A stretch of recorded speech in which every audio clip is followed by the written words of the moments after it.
Running a business comes with a lot of what-ifs. But luckily, there's a simple answer to them. Shopify. It's the commerce platform behind millions of businesses, including Thrive Cosmetics and Momofuku, and it'll help you with everything you need. From website design and marketing to boosting sales and expanding operations, Shopify can get the job done and make your dream a reality. Turn those what-ifs into...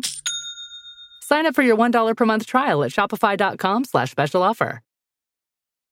This episode is brought to you by Progressive Commercial Insurance. Business owners, meet Progressive Insurance. They make it easy to get discounts on commercial auto insurance and find coverages to grow with your business. Quote in as little as 6 minutes at progressivecommercial.com. Progressive Casualty Insurance Company. Coverage provided and serviced by affiliated and third-party insurers. Discounts and coverage selections not available in all states or situations. You are the man now, dog. You are the man now, dog. You are the man now, dog. You are the man now, dog. You are the man now, dog. You are the man now, dog. You are the man now, dog. You are the man now, dog. You are the man now, dog. You are the man now, dog. You are the man now, dog. You are the man now. Hey, before you leave, that was like a good company meeting we had, right? I felt like everybody felt good. Yeah, you felt good about that. Yeah. You all felt good. Sure, as far as meetings go, pretty good. Yeah. It was quick. Right. Was it too quick, or just it was quick? It was perfectly quick, I think. Yeah. Like those some people say like, oh, this could have been an email. Like it was. This could have been an email, but it was quick enough that it didn't bother me. Right. Yeah. You wonder sometimes with the way things are. Should it have been an email? Should it have been a meeting? I feel like I've left the last like 5 all hands meetings I've called, going home and just absolutely hating my own guts. I just feel like I Was it like the HR thing you got in trouble for, or just generally? I guess that's wrapped up in it. I don't know if it's the forefront of what's on my mind, but it's like I'm not my best self at these meetings, and I just want to be me, where it's like, and again, I want to say philosophically, I do think that if I see a movie and the movie is very like sexual, I can talk about that, and I'm not going to at work anymore, but I understand why that. I think not to bring up exactly like what the HR case was, but it's not that the movie was sexual, is that you just kept talking about how horny the movie made you. Yeah, because I don't remember anything sexy in Anaconda. Right. But you kept going on about it. You kept being like, and can I hate to... I don't want to get in trouble with this right now. This is even too much. So because I'm just repeating what he said. Right. What if that snake was a huge hog instead? Right. Mm-hmm. So here's where I feel trapped. Is I know I'm not allowed to talk about this, but I do have like a pretty great defense of what I said and a pretty great understanding of it. And so I don't want to go home today and say, like, you should have just spoken up for yourself. But I think that's better than going home today and being like, I'm going to get an email tomorrow about this. So no comment on that whole situation. Well, hey, that wasn't the only weird part of the meeting. So it's, okay. It's, we did legally put that part of the meeting to bed. I think HR was pretty clear about it. But, to each his own. Yeah. I thought the snacks could have been fresher. Yeah, that's a kick. Nothing worse. No offense. Nothing worse than like warm cantaloupe. Yeah. Nothing? Yeah, no offense, but there's nothing worse than that. Nothing. That's about tops for me. If I had bid into, again, I like this feedback. And what I'm learning is if I had been into a cantaloupe that was really cold and it had hurt my teeth while I was talking and I said like, fucking shit or something like that, that's an HR issue. You know, cantaloupe's warm. I know what I'm getting. I have sensitive teeth. Bite in. Number one of the fruits. Doesn't even need to be juicy to be good. I don't even care if it's really dry and warm. I feel like we're getting into the HR area again where sort of your feelings end up zooming a certain direction that maybe the rest of the group isn't going in. I guess I'm trying to relate less on the specifics of the meeting here. And like Alex, don't you ever leave a meeting or a situation, a social hang, a date, and just go like, I'm so stupid. I'm such an idiot. Like you beat yourself up about it. You know, it's not something that, is like, I'm no stranger to that feeling, right? Like I have often been like, God, why did you say that? Or, you know, tripping over your own tongue and stuff. But I just think, I think I don't give myself that many reasons almost on purpose really to do that. Like, you know, like I didn't even want to bring this up because we were, you know, the worst part of it for me was that the melon was hot. But the only reason it was that it was hot. It was sort of like hot to the touch. Like it was just a little. It was a scotch beyond warm. You know, it had been in my car. It was in your car, but it was also it was under his shirt. Also, he had two of them up there as breasts. Well, the meeting was weird. The meeting was a little weird, right? And you know that, but. I do have, I would say, plausible deniability. They were in the breast area, but also I had two bags in my hand. And so you could argue that that was the only place I could store them. Interesting, your wording choice there. You could argue. And I made sure of that. That's what I'll say. What's crazy is they were empty bags. So it feels like the cantaloupes could have been. And I'm not trying to dig up old wounds for you. I'm just not even comfortable with you using the word crazy, and I hope when you go home, you kind of beat yourself up. Okay, yeah, no, that's really bad. Okay, great. And let's think about that, because I would say you're not going to get other people in trouble that gets you out of trouble. I'll say that now. Yeah, that's not how it works. And also, you're not in trouble for saying crazy. It's just, you know, we have to sort of think about. We have to update the lexicon. You know, we're not saying that anymore. Sexicon. Okay. The meeting is technically over, but I would say that this is probably the weirdest part of the meeting. Because you've kept us now longer. The one thing I liked about the meeting was that it was quick, even though it could have been an email. And I looked past all the overt sexual stuff. But now you're really digging up the sexual stuff. I see you looking at a picture of Jennifer Lopez on your phone from Anaconda, and I don't know what's coming next. But I just think that, you know, like Alex said, you get to choose your behavior before you do it, not just hate yourself after you've done it. Yeah. And I do think the like attacking other people, trying to make them look like they were doing the sexual stuff, like it's a little like when you said the stuff about like my pregnancy, I was just like very put off, you know, like I'm not being sexual because I'm telling people that I'm pregnant. It's just my life. Well, you are, because you're announcing to everyone that you have had sex. Yeah, but I really don't think the watermelon bit was necessary. I really don't think that you had to heat up a watermelon and put it in your shirt. Agreed. So hot melon doesn't work here, is what I'm learning. Overall, hot melon doesn't work. No, I've seen it work. Okay, really? We know. You saw Gallagher a couple weekends ago and you loved it. You won't stop talking about Gallagher. I was in the splash zone and the melon wasn't hot at all. That would have been a PR nightmare for Gallagher if everyone was scalded by melon at his show. Yeah, what's he going to do? Bring an oven on stage? Or, I mean, I guess he'd keep it in his trunk right before the show. No, oven's good. Oven's good. Yeah, all right, let's have a meeting tomorrow. I've been thinking about some stuff. You'll be getting an email tonight. Keep your Slack open.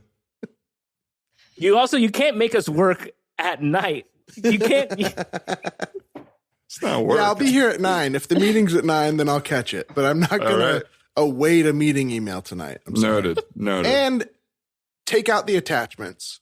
Yes, just thank stop you. sending attachments with the professional. You go professional up top and completely unprofessional at the end. And I really think it's not. Yeah, I cannot even applicable. I cannot unsee the Shrek photos, the naked Shrek photos.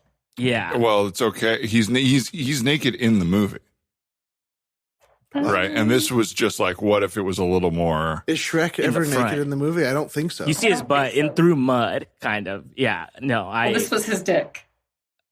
Yeah. Yeah, it's different. Scene.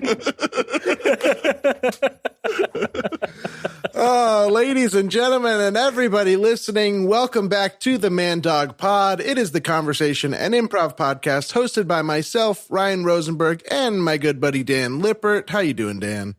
I'm doing well. It was nice 2 days ago, and it's hot today, and I'm a little mad. Yes, I am as well. It's like, what the hell? Who turned back the heat clock or whatever? Well, we have humanity, it turns out. Yeah, that's right. It is us every time I drive. We have two brilliant improvisers here with us today. You just heard them on the first track. Let's bring them on in. Lauren Knutti, what's up? Woo! Hi. Woo! Heck yes. Thank you for being here. And as well, we are joined by Matt Apodaca. Hey, Matt. Woo! Woo! The two Hell woos. Yes. What's up? Now, Matt, can I say one of the first things I noticed about you today?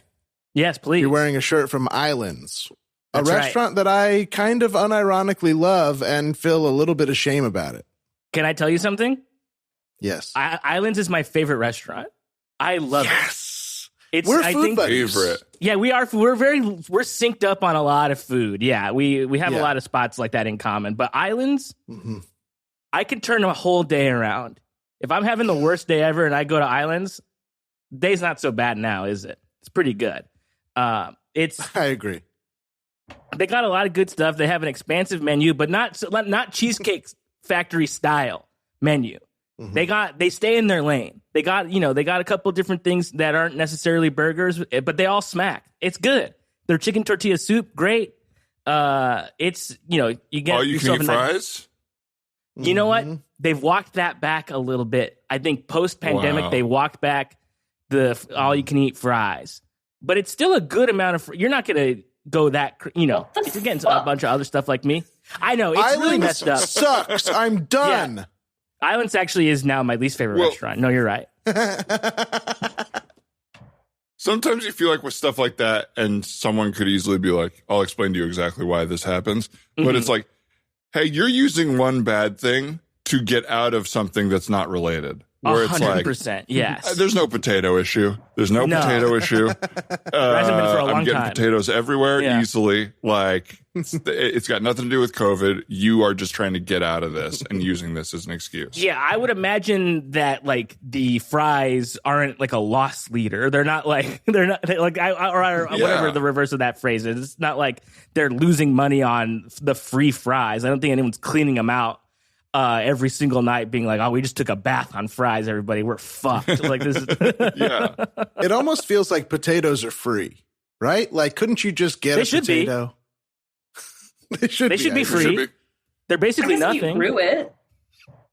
Yeah, right? Yeah, that's true. If you do grow it, that's yours, and you didn't have to pay. Other than what you paid for water, dirt, and manure, not to mention time. You probably own the property if you're planting stuff, or at least renting the property, so you had a little more flex. But in an apartment, you can't grow no potato. Actually. Oh, aren't potatoes the thing they give kids where you could just put toothpicks in it and put it in a bell jar and it'll grow, or is that wrong?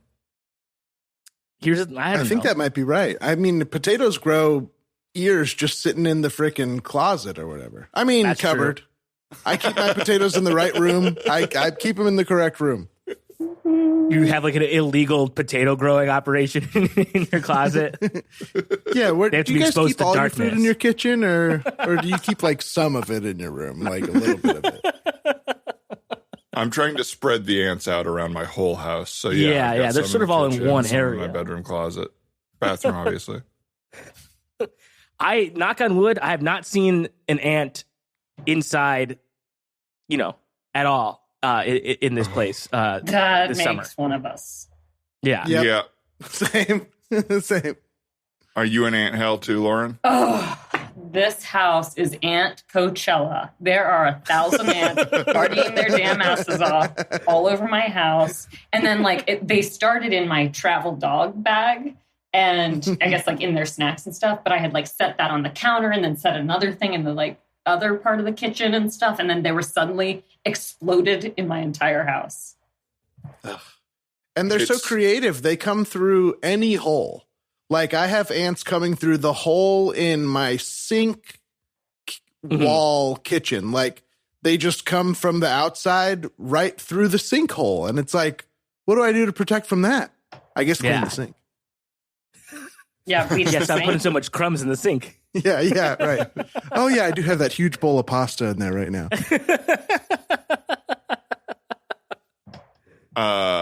I feel like if you could take a climate change denier and be like, look, it's going to get so hot, the ants are going to get so thirsty, they're going to be in your water when you drink at night, they're going to be on your arm, they're going to be in your dog food.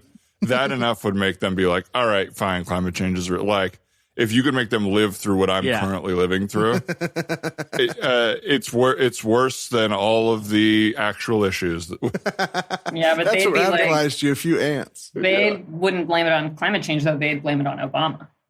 Yeah. Yeah. It would. Well, it's antrification is what it is. I saw some stat the other day, and I just pulled it up right now. For every one person on Earth, there are 2.5 million ants. So we have to get to work. If everyone can kill 1 million? Yeah, we'll be doing pretty good. Yeah. At a certain point, we'll outnumber them. Oh, God. And that there are at least 20 quadrillion ants on Earth currently. 20 quadrillion. Is that true? I mean, yeah, most of them are in my kitchen right now. I have 3 million in here for sure. You don't even have to walk around your house anymore, right? You just stand still and they kind of move you around. Yeah, it's Joe's apartment over here. Welcome to Queer Eye. I'm so happy to have you on the show. It's really excited for us to help you clean up your apartment, change your life, change your mindset. Are you about ready to get started? Yeah, no? This is a long time coming for me. So, I'm ready to just submit to whatever you want me to do, and I'm ready to do the work. Amazing. Anthony's really going to hook it up in the kitchen for you. We might have to clear a space because there are a lot of ants. So that's going to be a little tough to work around, but I'm sure you're fine with us doing that. Yeah, it's really interesting seeing what you have to work with here. I'm seeing the before, and I'll tell you what, I have an image for the after. He always does. Okay. That's good news to me. Yeah, whatever you guys want to do, I'm an open book here. Mold me into the man that I can that I can be. I'm ready. That's great. That's so awesome. Well, first thing I'm going to do, if I can, is I'm going to shave the beard of ants off of your face.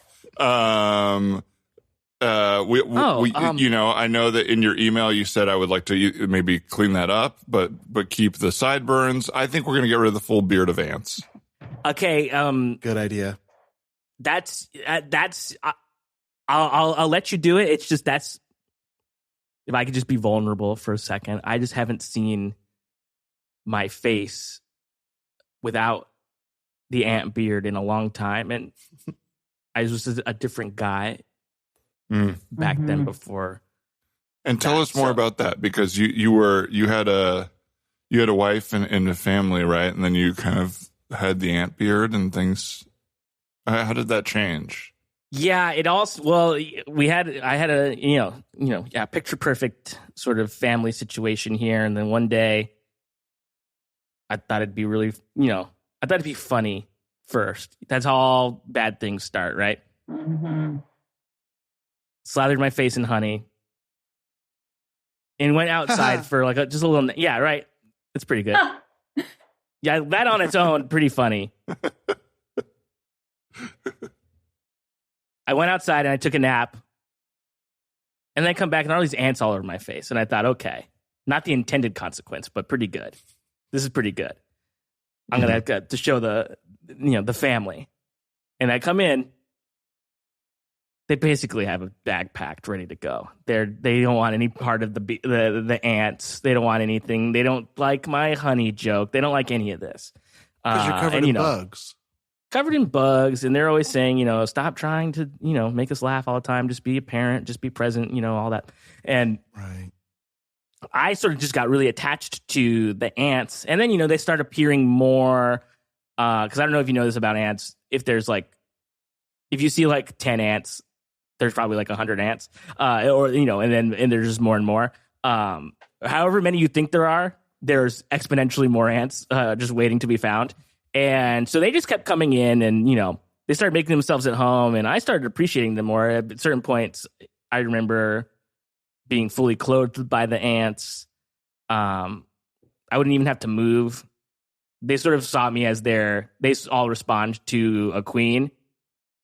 And they would bring me things, and I could sort of control them hive mind style. And if they moved in a certain direction with enough force, they can lift about 300 times their own weight. So if there were thousands of these ants, I saw lifting the 300 car times their weight in your driveway was just. It hasn't had gas for a few years. Yeah, kind of floating when we walked in, sort of. Yeah, they sort of know if I'm in the car to start putting, getting under there, lifting it, pushing me. And I am really excited for you to work with Karamo later. I think he is really going to make you change every single thing about your personality and really make you dig deep on this weird thing.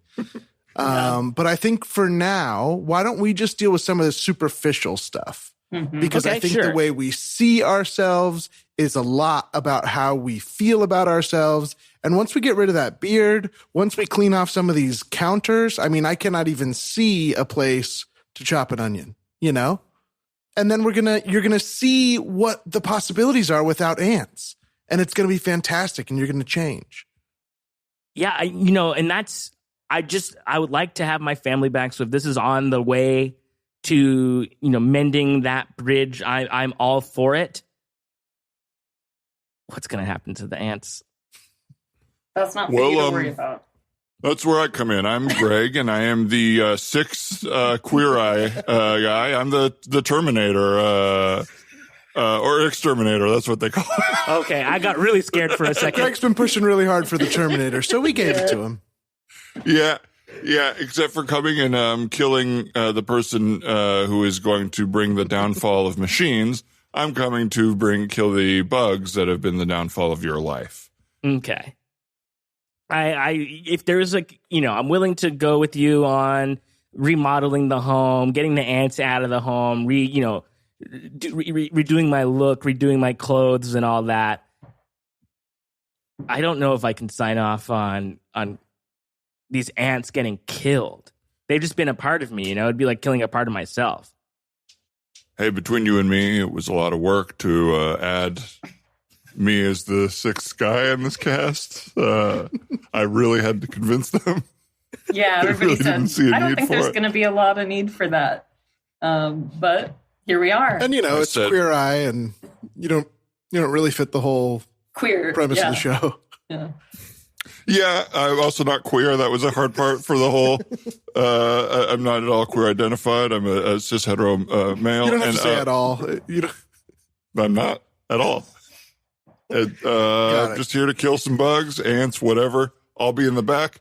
By the way, love the hat, love the kitchen, love the video game console. Don't change a thing, I would say there. Hey, thanks. So the hat's working. As the wardrobe specialist, I'm going to say no.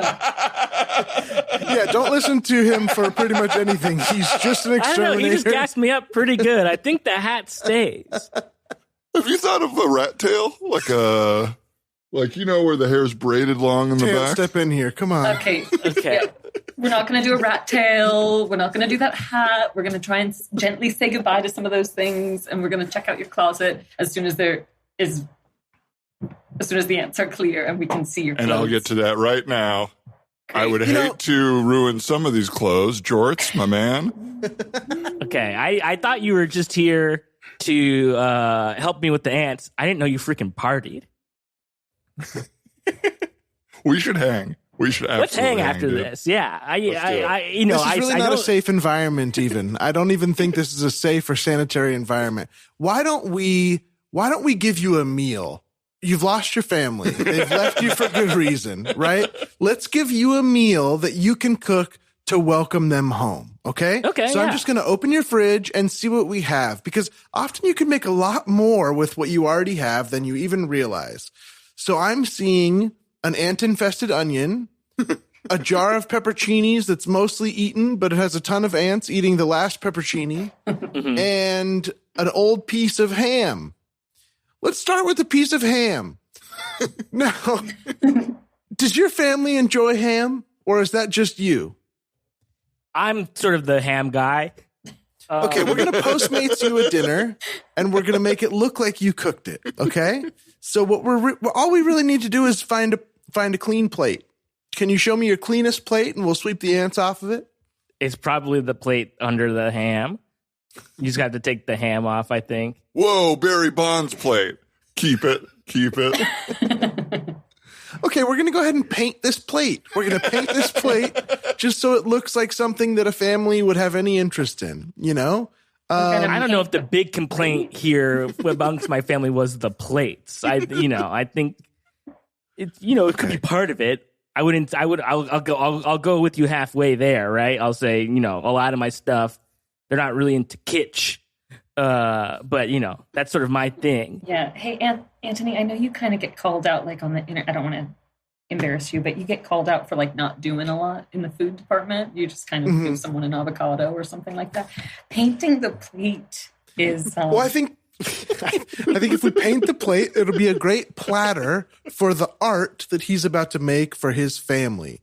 And then on Postmates, we could just order some rice and I don't know, Velveeta, and we can make cheesy rice, and then his family will come home.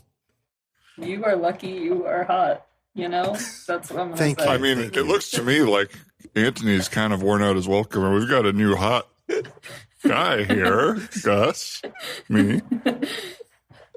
Feels like an easy one-for-one swap, right? Well, hey, if I'm being voted out, I guess I will leave. I'd be happy to leave this disgusting domicile. Fine, I'll go. That's fine. I will take my cheesy rice and future painted plate, and I will do the next episode. Okay, if you take that plate out of my house, I am going to call the police. I'll kill you. That's a 98 Barry Bonds plate. Ooh, Post big head. Right before he got big. Pretty big head. Okay, you can have the plate. I'm trying to help you, okay? This house is disgusting. Gus, or whoever this new guy is Gus. Not helpful. And I haven't even seen you kill a lot of ants, by the way. I'm sorry. My exterminator sense is tingling here. This guy's name is Anthony. He doesn't know how to cook food. No. Hang on 1 second. Let me take this wig off. Zip. It's just like Men in Black. I told you it was going to be like Men in Black. And see, I couldn't see it because I'm just so close. I don't even know if I actually had a family. Now, my whole world is falling apart right before my very eyes. Hey, I hear you, man. Let's get a beer. Let's take these ants out. Yeah. We wingman them, they wingman us, one way or the other. Oh, okay. I like our odds. In that case, a lot of ants. All it takes is 1 in 1.5 million. Yeah, that's right. I wouldn't actually mind watching Men in Black, if we're being honest. All right. Well, that's been another episode of Queer Eye. Join me next week where I, Gus, will hang out and watch Men in Black with this guy and all his ants. Scene. Are you guys Queer Eye fans?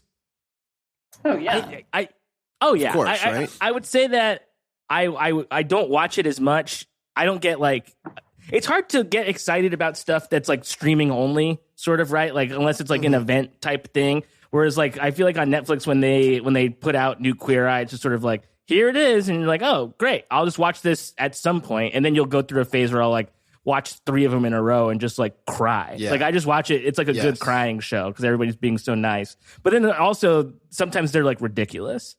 Like sometimes like, especially with like Karamo, I'm always like, Karamo, what are you doing? He's like the most handsome person I've ever seen. And I'm like, what the fuck are you doing? Like, what did you do? He like had these like people do like a dance class or something. It was like, this didn't help anybody. Or like when he had that one guy like talk to the guy that shot him. I was like, I could see this being cathartic. What a traumatic thing to make somebody do on television. Like that's so crazy to me. But he's so handsome. A friend, one of my closest friends, ex-boyfriends, was good friends with Bobby. And so I got some of the tea.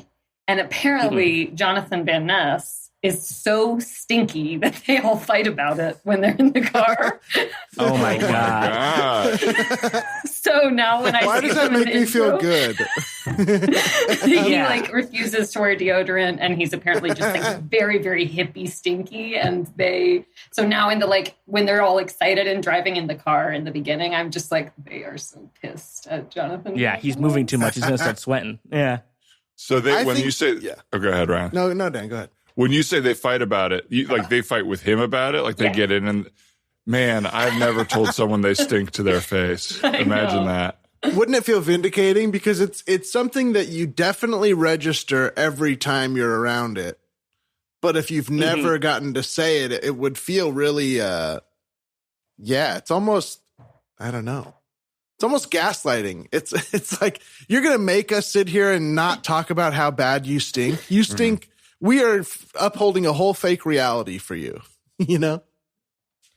It's also like, just to like go back a little bit to what you were saying, Ryan, about how like it is vindicating kind of, because I sort of pride myself as somebody who like doesn't have like a smell. Like that, the very best you could say about me is that I smell clean, but I don't like give off a smell. But that also means I don't stink. To see somebody like JVN who's like, their whole thing is like, you know, it's like very like beautiful hygiene, hygiene, cleanliness.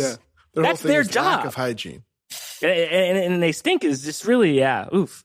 No, thank you. I don't stink at all. I think you can be stinky, but I don't think you get to like walk into the rest of society. You know, like you can't. You don't get to have a millionaire's job and make everybody around you smell you. It's like, well, you can either be stinky in the woods. Or you can come in and like take up space with everybody and not offend everybody all the time. But it's crazy to me for people who like just choose to. If you can't help it, of course. I think if you're rich, if you're that rich, you shouldn't stink. And if you're like Zuckerberg or like the fucking Twitter guy, or if you're a billionaire, there's no reason you should look like complete shit. Like you should be like the hottest person alive if like you decide to become a billionaire. It's so unfair because when you're rich, the standards are like a lot higher, you know? You know about that. Absolutely. That must be a really hard life. Yeah. It's so hard for me. Right. I'm trying to think, because I've had what I would call stinky phases where, because I'm allergic to most deodorants. Of course. So I had like several, like probably a year or two of like trying everything. I was like putting coconut oil mixed with like baking soda under my arms. I was using like every one of those like natural products or whatever. And I would be able to be like, oop, it hit, like the stink hit. Now I'm out and I smell and I just like feel bad. And then eventually just chose the path of like, my arms are just going to itch all the time because I can't smell. I like can't smell that bad. I can't, and I'm pretty smell sensitive, I think, when I'm like out in the world of like all smells. Like too perfumey bothers me. Like that. Too and my own stink really bothers me. So I'm wondering if like how many scenarios there have been where someone just interacted with me once in my life and they like will remember me as the Stinky boy. They're like, oh, Yeah, they caught you on a another Stinky day. podcast Yeah. episode with Stinky Dan. Yeah.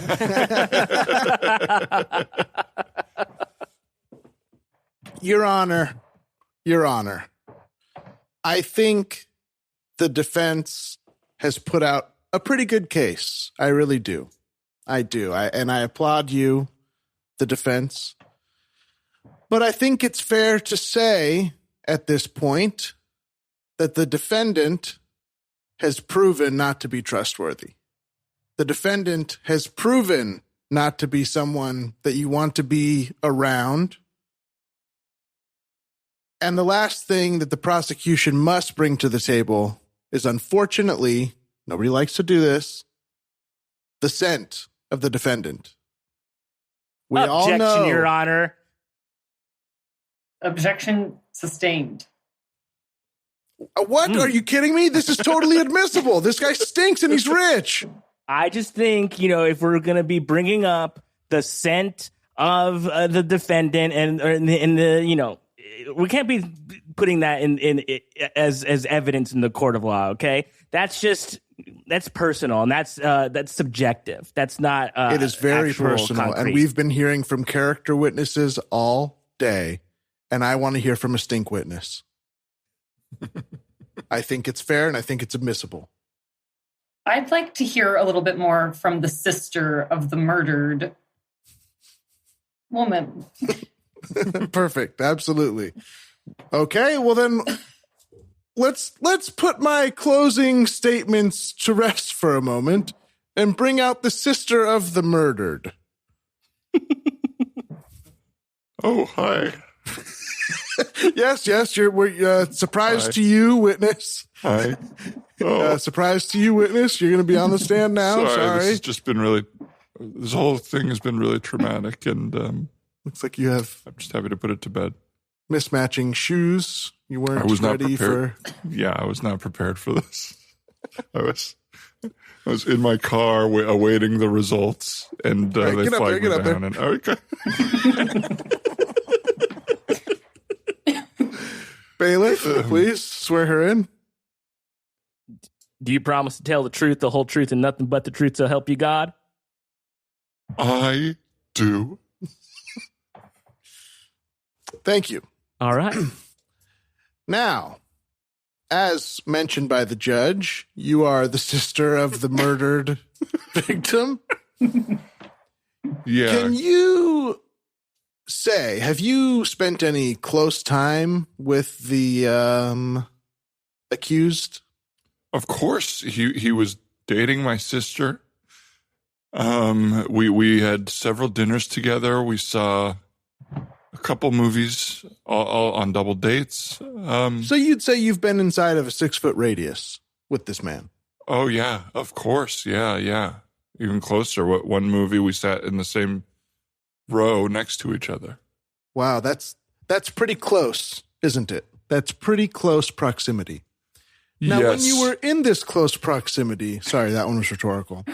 When you were in this close proximity, Sorry. that's okay.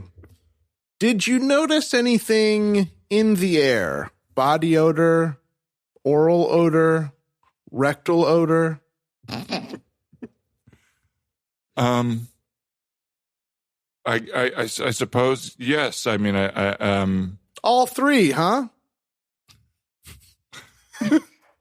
Well, I don't know how I would define rectal odor, to be totally honest. Webster's dictionary defines rectal odor as odor coming from the rectal area or poo-poo smell. I'm sorry, Your Honor. I don't know if I'm allowed to say this. They put rectal odor in Webster's dictionary? Absolutely. I've got it open right here. Oh, this is like a funny Webster's. It's like the guy from... No further questions about this part, Your Honor.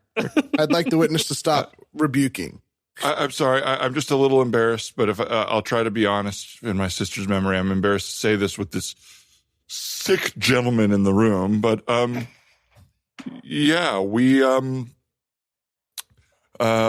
saw. Let me see. We saw. It would have been 2021. I'm trying to think of what movie we saw together. I remember Doesn't matter. No.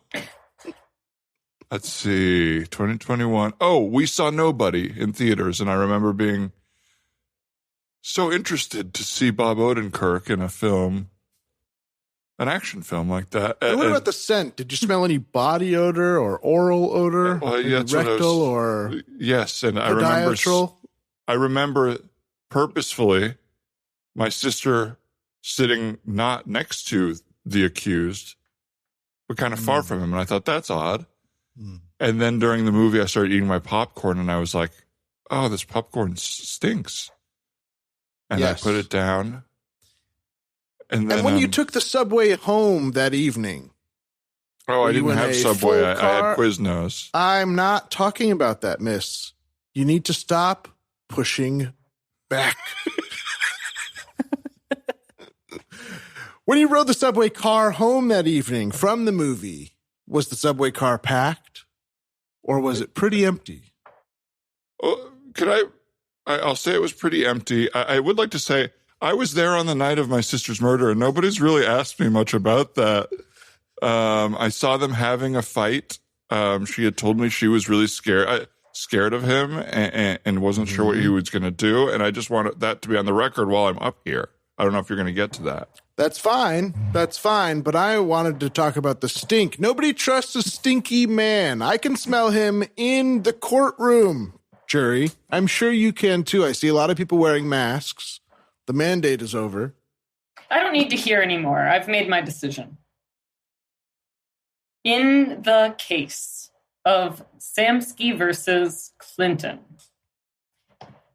I rule that Samsky is too rich to be stinky. Yes. And as for the murder, fuck, Your Honor. And as for the murder, I would want to commit a murder too if I were that stinky. The empathy. Yes, me Judgment. and my fellow judges went through an empathy training course recently. It's really impacted my rulings. Well, that's big, too, because not a lot of judges do that. That's Thank actually you. really huge. Thank you so much. I felt like it was. It was 6 hours, 2 different days. 6 hours both days. 12 hours total, it sounds like. 12 hours total. Yes. You're really committed, Judge. We are really proud to be. My sister is dead. Okay, please stop yelling in my courtroom. I will not. Back so much.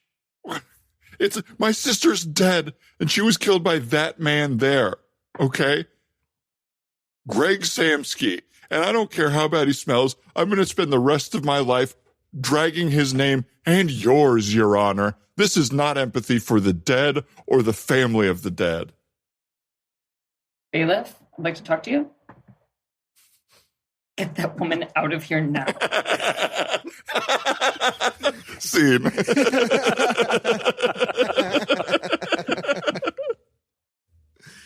That's how court works. 100%. I've been to it. My dad's a lawyer. Is that true? Oh, what kind? He's a trial lawyer. He represents the 13 public universities in Ohio. Wow. Oh. Yeah. Interesting. One time when I was like 6, I used to read his briefs a lot. Like, No. you know, I don't know, for fun. And one time when I was like 5 or 6, there was this pretty like serious rape allegation that happened on a campus in a bathroom. Mm-hmm. And that's like the only time I ever went to court and watched him do stuff. And he had like, she was, I think, defending the college. He was defending the college. So, When you were 6? yeah, it was about 6. Wow. Pretty cool.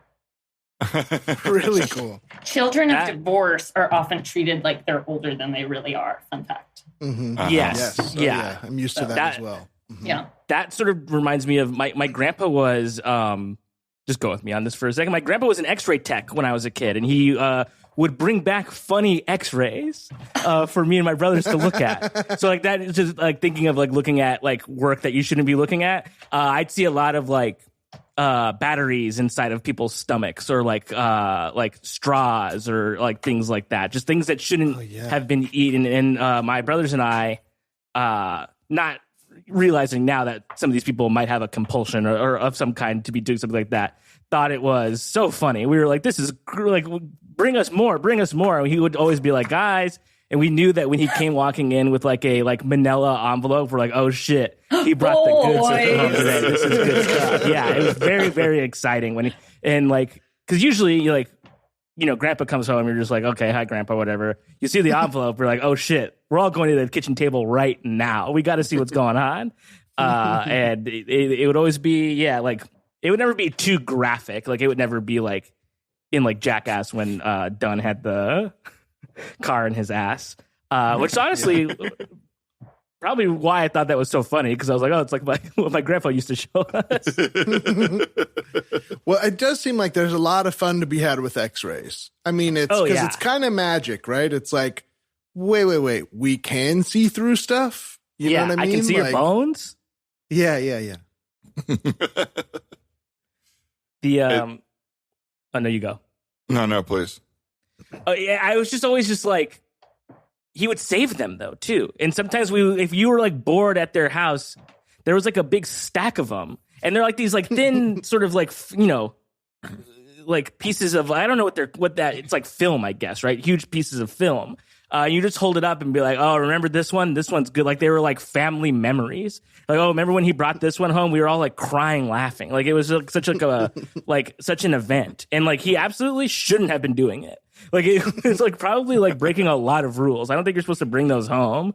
Like the idea of him being like, my grandkids are gonna love this one is like so funny. Well, I've gotten off the phone with your insurance, and it looks like you're not covered for the broken rib, and for the treatment. Okay. And your deductible's so high anyway, you'd have to pay out of pocket. I'm sorry to say. That's not the news I was looking to hear, unfortunately. Me neither. But I think we can really make lemons out of lemonade here. Mm-hmm. I am working on a coffee table book of sorts. Of all of the funny little things I come across in this crazy line of work. And we could come to an agreement where perhaps I could buy your story off of you, the rights to your broken ribs for the coffee table book, and I could do this pro bono, and of course, pun intended on that one. Oh, bone dash O. Yeah, that's right. Good. Yeah, that's good. Thank you for the handshake on that. Yeah, when you got to give it up. When there's clever wordplay. That I really can't pay for. I can't pay for this bill, so anything I guess to do it for free. I'm just worried that the story is going to be too embarrassing, and it will come back. People will be like, "This was you in that book." I hear you. We could do it anonymously. We could change some facts. But at the end of the day, you broke your rib trying to have your rib removed because you heard the Marilyn Manson thing. Yeah. 20 years after it was a thing. Maybe I just heard about this. I was watching, I went to a garage sale recently, and I bought a tape. I'm just going we'll be able to throw this out, but I'm going to record all of this on my voice records just in case we use it for the book, and I'll throw it out if you don't want to. Yeah. I was at a garage sale recently, and I bought a tape that said VH1 on a certain day, and I was like, well, I have to see what was on that day, and it was a pop-up video, and it was a Marilyn Manson video, and that's when they said, did you know that Marilyn Manson removed a rib so he could auto-fellate? And wow. That's how I learned about it 20 years after the fact. Incredible. Because I was always, you could expect a Manson on MTV, MTV2, but if you caught a Manson on VH1, let alone a pop-up video, I mean, that's big. You're expecting a little lighter fare on that one. They didn't know what they had at this garage sale.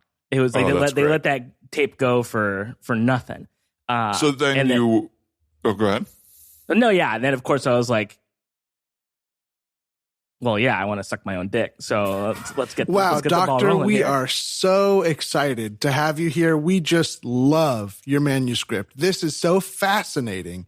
The inside of people, the outside of people, what they were experiencing when it happened. This is just a fantastic, fantastic manuscript. Awesome. That's awesome. Yeah. It's so frequently in my line of work, there's always like a but afterwards so I was waiting for the other shoe to drop. The fact that this was all good news, that's awesome. Speaking of butts, we actually love chapter 9. A toy car. Hilarious. Really funny. Really, really funny. So chapter 9 is one where we're going to have to really change a lot of the specifics, because even if you said a certain mayor, people are going to start looking into where I work and all stuff like that. So we can't even say mayor. But we agree. We think this should all be anonymous. None of the patients should be identified in the book. I know you agree. Feel pretty strongly. Wink. Excuse me, sir. I was just the foot one. I was the foot one. I had stepped on a nail. Yeah. Don't. Wait, were you not the foot one? Yeah, it was the foot in the nail in the foot guy. Oh. Yeah, he was shaking my head at you, quietly winking. And saying it out definitely loud. Stop doing that.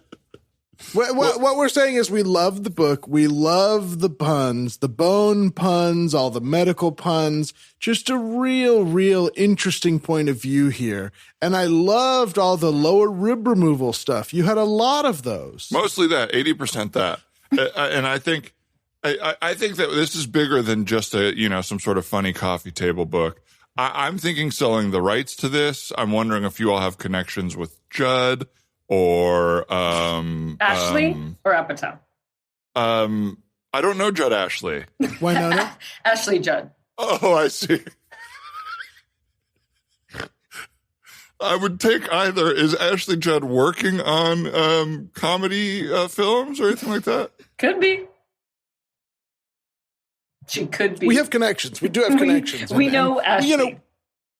We'll cast a broad net for sure to see who wants to be in the adaptation of your X-ray book. Great. For me, generally, it's less on the name being Judd, and it is somebody like Judd Apatow. It's more the status of him in the world than That's that good. I need someone with Judd in their name. So yeah, I do know Judge Judge Reinhold, so that is good. I'm glad you're Judge open to Reinhold expanding a would little love bit. this.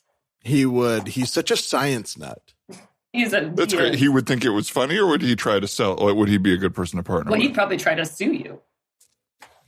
Okay. Well, I think what I will do is go with a totally different publishing company. We love the book. We love it. We love it, though. I absolutely hear you. I'm just kind of as we're figuring out how to position this, I think we may not be seeing eye to eye on all. I have ideas on that. I would position it right next to your bed, right on the nightstand. I read it every night before bed. Every night, especially the lower rib stuff. I think it's so funny. Because what are these guys thinking? Okay, now it feels like you're overcompensating with the rib stuff. No, they're hilarious. They're so stupid. I'm not flexible at all. Mm-hmm. I can't even tie my shoe. How would I fillet auto? What are you saying? Auto fillet? No one's saying that. Who said that? Nobody. No one said that this meeting? No. I mean, if we're just kind of acknowledging things, I was here on time and we waited 15 minutes while you were in the restroom kind of grunting and saying, God damn it. Oh, I had a big bowl of chili and it was a fat diarrhea. That's why. That's why. I'm not embarrassed of that. This is truth. Ew. I will be going elsewhere. I just want to reiterate that part, especially. Oh. What if I told you I know a guy? Minutes. No, you're taking the minutes. I'd love to hear. I know that I'm just taking the minutes of this meeting, but I saw you untie your shoes before you came in here, just to like bring the point home that you don't know how to tie your shoes. Well, I was feeling really relaxed. I had just had a cigarette. What?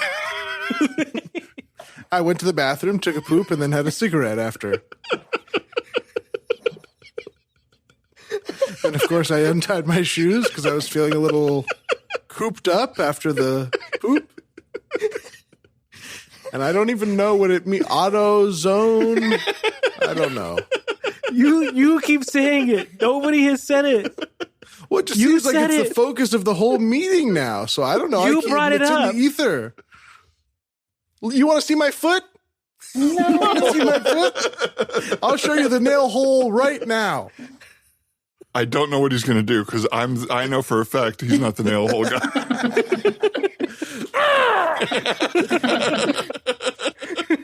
Tell me there's not a nail in my foot right now. There is now. There is now. Yeah. Oh, my God. Oh, God. Yeah. God, this is stressful. I need to go to the bathroom.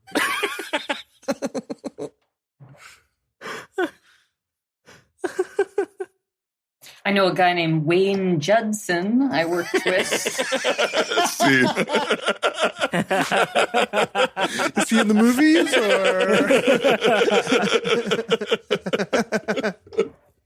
Or? This makes me think of just medical people and stuff in general. And do you guys want to hear this crazy, amazing story about my cousin being a hero on an airplane? Yes. Okay, good. She is a nurse. And she was on an airplane with her baby and her husband, living the dream, going to Paris. They're very happy together and things are going well. That doesn't matter about the story. A man was having a bad situation. He was writhing in pain on the floor. And they said on the thing, like, is there a medical professional on the plane? And my cousin got up and there was like an ER doctor and an EMT already standing there. And they were doing nothing. Men. And she was like, has anyone taken his vitals, whatever? And they were like, no. So she gets down and dirty. She starts asking him stuff. He says he's in 10 out of 10 pain. They're over the ocean, so they can't land. She's like asking him about his symptoms, whatever, doing like an exam. He has a distended stomach.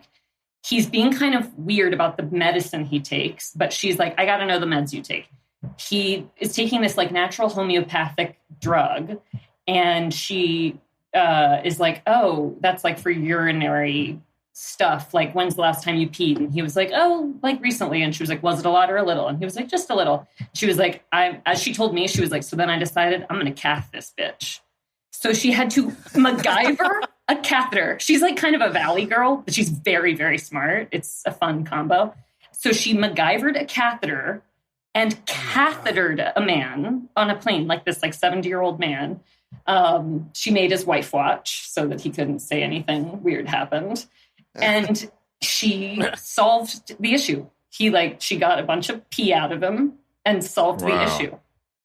Saved a life on a plane. God. Wow. He was just going to pop. He was going to pop.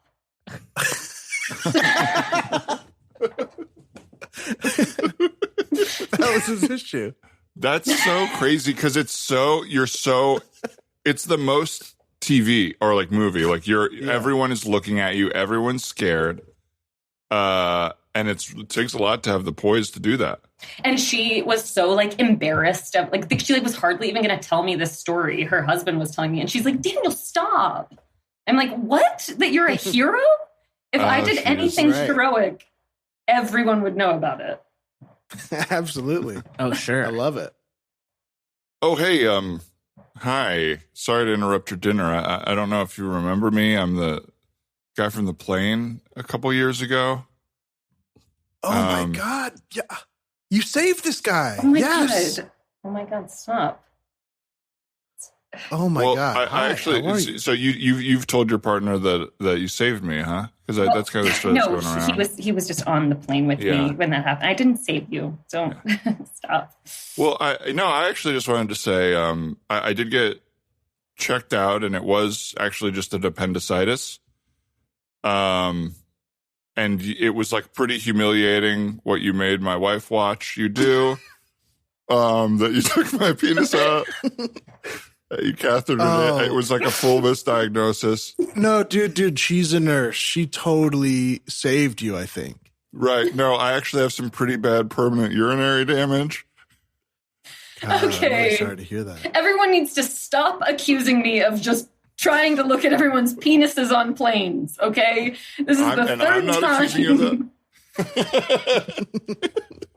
I love that you wanted to be a hero and wanted to help me, but I felt like you pulled out my flaccid penis. I said, I'm pretty sure it's not about that. Dude, that was flaccid? My memory, it was big, dude. Yeah, thanks, dude. And you're upset that your wife saw? Doesn't your wife already kind of know? No, not that you humiliated me. You had a little boy. You said, I need the closest hands, small hands to hold this while I catheter it. Yes. I'm sorry. I never thought I'd see you again. And I'm like really like feeling heated right now because I've been having this like argument with you in my head. You went on TV. You accepted a medal from the governor. Yes, that was so embarrassing. You get. Honey, I'm so proud of you. That was not embarrassing. Listen, I'm sorry for standing up out of my chair here, sir. I have a piping hot Alfredo in front of me, but this can wait. Okay? My babe saved your life, dude. And I'm sorry it was embarrassing. I'm so sorry it was embarrassing that you were about to pop. But you were, and you needed the pee let out. That's what happened. Okay? I didn't see it because they took you to the back into the bathroom and I was still in row number 1.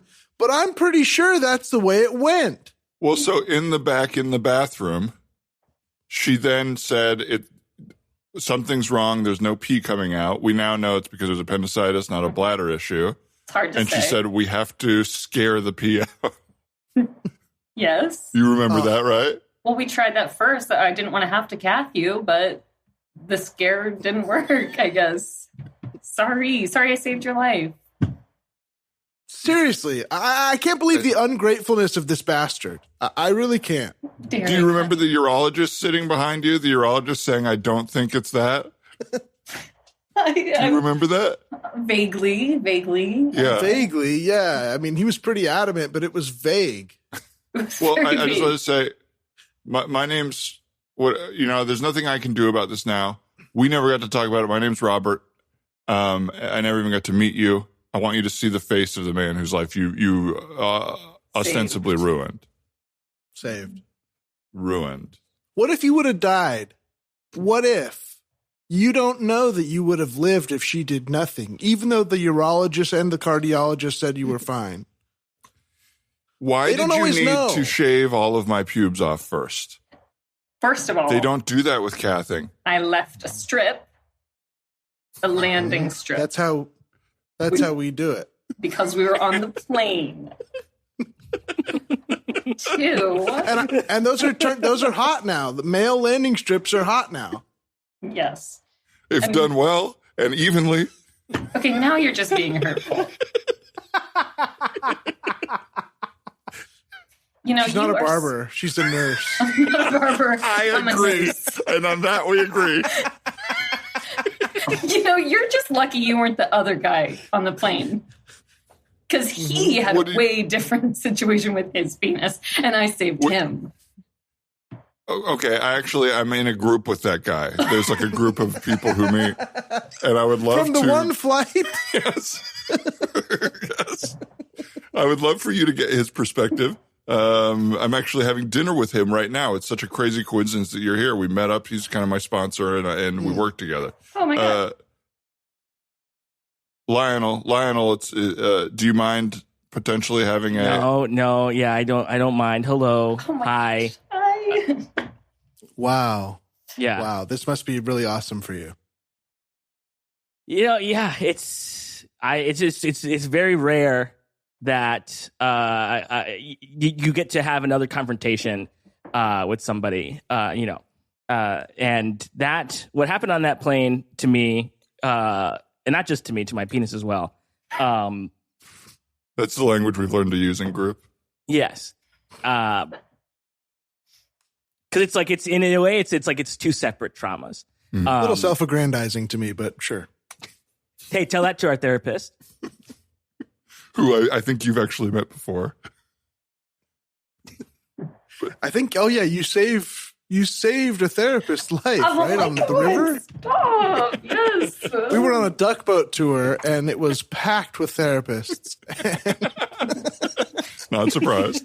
And one of them was complaining of chest pains. Yes. Yeah. Yeah. And you sort of were like, I know exactly what's going to fix this. We had to Circumcised him. You circumcised him. We had to circumcise. You circumcised him in front of everybody on the duck boat. And of course, that's different than what happened to me. I was having a sort of what we learned later was a. You're about to pop? Well, in a sense, yes. I was having like a coronary episode. And when I said, when I was grabbing my chest and indicating that I was having some sort of heart attack, you took my belt off. My pants fell straight down. It's okay, Lionel. I'm so proud of you. And you said, I know exactly what's going to fix this. She's a nurse. And you tied my penis in like a balloon animal. And then... And I just want to say, dude, congrats. It was a big hog, dude. It's neither here nor there. Nobody on the airplane should know what I'm working with. I had the heart attack. It wasn't fatal. I had it. But you were not thinking about it very much after I tied your penis into a balloon, were you? That's right. Nobody was thinking about the heart attack. Everybody was thinking about the dog. The dog that I put on your dick after I turned it into a balloon animal, giraffe. Mm-hmm. Really just rough stuff. I'm sorry to make you relive that trauma, Lionel. Did you guys want an autograph or what? Yeah. No. Have you guys even seen Patch Adams? Because it's my favorite movie. Then that makes a lot of sense because my baby is not only a medical professional, but she also uses laughter and the joy of childhood to make people forget they're in the middle of a heart attack. Mm-hmm. So when she tied your penis into a giraffe and then mounted it with a real dog, that was funny for everybody. It was very funny. We still laugh about it at home. Oh, yeah. Well, we have the picture on the wall framed. Well, yeah, and then the picture. It's in the coffee table book, too. Mm-hmm. Well, yeah. I guess it would be in there, wouldn't it? I would love residuals from that, by the way, because you used my full name and address. Have you been getting fan mail? No, I've been getting hate mail. You wouldn't believe it. Yes. No. Wow. People are very hateful. And if there is a whole book of guys with penis issues, everyone just judges them because it's a projection and it's to take attention off themselves. And hey, they bought it, didn't they?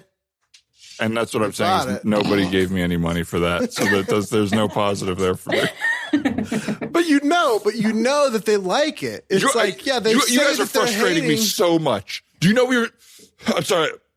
I think I'm having a panic attack or something. Oh my God, I can help. No, just give me space. I have Xanax in my purse. I have Xanax in my purse. I have Alfredo on my table. We've got Alfredo and Xanax. It tastes bad, but we can hide it. No, I don't need either of those things. Oh my God, my chest hurts. Okay, let's rip down your pants. No. If you crush the Xanax up and you shove it in the hole, it hits faster. Whoa, look at the hog on this guy. Not bad. Okay, we just got to get you hard. I'll have what he's having. Scene. A perfect use, Matt. A perfect use. I've never even seen that movie, but it's something I constantly think about every time I'm in a restaurant. If I see something that looks good, I'm like, oh, what they're having. That looks great. Mm-hmm. It's one of the the best line of all time because you can use it almost anywhere, always. Yeah. And it always works for me. Like, no matter who says it, I'm like, yes, good job. I remember, this is a little self-horn toot, but I remember using it at a restaurant when a baby was crying really loud and the waiter was trying to take our order. And I said, I'll have what they're having. and it really worked for me. I don't know about anyone else at the table. That's a good self-horn toot. I would have lost my mind. Yeah, I would have tried to get a parade going in this restaurant. A round of applause. Because there's so few things you could say like in a situation like that. Like I used to work at a grocery store, and like your first week at a grocery store, you hear everything anyone is ever going to say to you. Yes. Ever. It's like not scanning, just being like, I guess it's free. I feel like even though it's such an iconic line, I'll have what she's having is not coming up as much at a restaurant for some reason. It's only for the select few that are really saying it. But because also you just like by volume, you're probably serving more people at a restaurant than you are at a grocery store. So you're going to get like the same like couple of guys that are like, I'm going to say this every time I come to the store. Yeah. The store's interesting. Like sometimes I'll say something and I'll be like, oh, I wonder if everybody has said this. I can't think of the example right now. I had this like a day or two ago. But yeah, because you scan people at the store, you're just like constantly rolling through people. And it's like the experience is so limited. You're probably telling 400 people. I was thinking about this at Trader Joe's. Like, how many people dare you being like, yes, I do like the peanut butter pretzel thing or whatever. Yeah. Everyone that is even though like it can be the other way though too, right? Like I feel like sometimes at Trader Joe's they'll bag something for me. I actually do my own bagging when I go to Trader Joe's. Like they'll scan something. Me too, heroically. I sort of I just know what I'm doing. Ding, ding. Yeah. Awesome. And they'll show you something, like they'll scan something for you, and they'll be like, "These are so good, right?" But I love that kind of because I'll be like, "Yes, they are good. That's why I bought it. I loved this thing." Or you'll be like, sometimes they don't have it, and they'll be like, "Well, yeah, because everybody loves it." And it's just like every time I talk to somebody at Trader Joe's, I'm like, "Is that person like my friend now?" I love them. That's part of the training too at Trader Joe's. They tell them to like comment on the items that they have a personal connection to. Wow. I've often thought about, I live very close to a Trader Joe's, I won't say which, and I've often thought about, like, what if I just worked here like one day a week? Say it, dude. No, I'm not going to say. I can't say.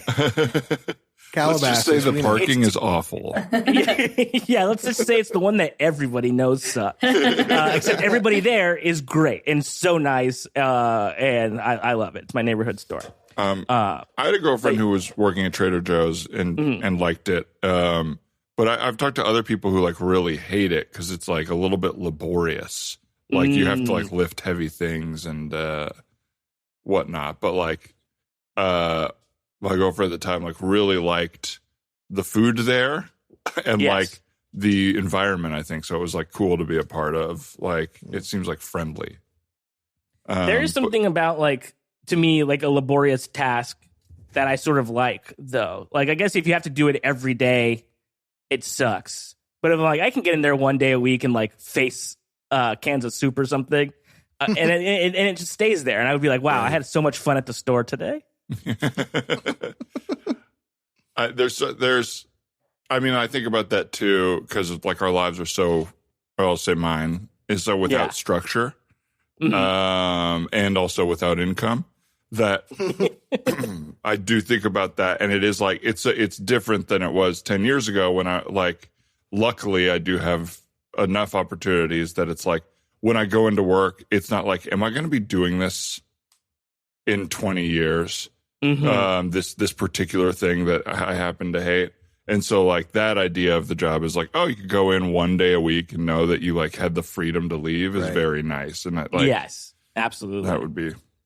But I could What's do that. What's up, guys? You got a lot of great stuff here. Looks like someone's throwing a party, huh? Oh yeah, just getting our groceries, right? Oh, this is awesome. I love this strawberry lemonade stuff. I didn't think I would. I thought it would be too sweet, but hey, great choice. No, yeah, I found we've found, that it's more lemon than it is strawberry. They found they cracked the code. They got the right balance there. Yeah. Ooh.